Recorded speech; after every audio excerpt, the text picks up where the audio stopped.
एक बार की बात है, एक सुंदर सा गांव था। उसमें एक दिन एक साधु जैसे दिखने वाला आदमी रहने के लिए आया। वह महीने में सिर्फ 1 या 2 बार ही घर में आते थे, पर वो भी रात को आते थे और सुबह ही चले जाते थे। ये देख पड़ोस में रहने वाले एक शिक्षक को थोड़ी उत्सुकता होने लगी कि वे कहाँ जाते हैं बाकी समय में और यहाँ क्या करने आते हैं। इसी दौरान उसने याद किया कि जब वह वहां आते थे उस दिन अमावस की रात ही होती थी, तो उसका ध्यान उसी तरफ केंद्रित हो गया। तो उसने दिल में उठी कुछ सवाल की जवाब जानने की कई बार उससे बात करने की कोशिश की, पर मिल नहीं पा रहा था। इसीलिए एक दिन अमावस की रात को वह उससे चुपके से देखने के लिए चला गया।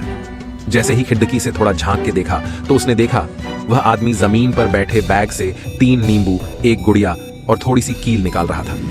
ये देखते ही वह चौंक गया और थोड़ा डरने भी लगा, और वह फिर से खिड़की से झांकने ही वाला था कि रूम की लाइट ऑफ हो गई। उसके बाद क्या हुआ उसको कुछ दिखाई नहीं दिया, पर अंदर से जोर जोर से लड़की के चिल्लाने और रोने की आवाज आ रही थी। वह सुनकर शिक्षक डर गया और घर लौट गया। अगली सुबह जब वह उठा तो उसने देखा वह आदमी जा चुका था। शिक्षक हफ्तों भर उसी बात को लेकर परेशान और डर भी रहा था। एक दिन उसने सोचा कि इस बात का खुलासा वह करके ही रहेगा, और फिर अमावस की रात की इंतजार करने लगा।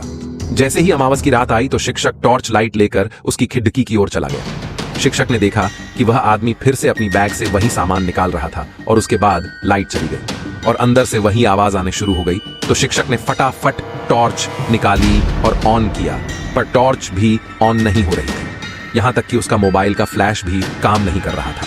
ये देखते हुए शिक्षक बहुत डर गया और बेहोश हो गया, और सीधा सुबह ही आंख खुली। जैसे ही शिक्षक उठा तो देखा कि वह आदमी जा रहा था, तो भागते हुए उसके पास पहुंच गया और इन सब के बारे में पूछने लगा। तो उस आदमी को शिक्षक एकदम भला लगा, तो उसने शिक्षक को बताने लगा और कसम भी ली कि ये बात वह किसी को ना बताए। तो शिक्षक ने भी तुरंत कसम खा ली। तो जैसे कि उसने कसम खाई है, उसने आज तक मुझे भी नहीं बताया है क्या हुआ था। जैसे ही वह बताएगा मैं आप सबको भी बता दूंगा। ध्यान से सुनने के लिए धन्यवाद।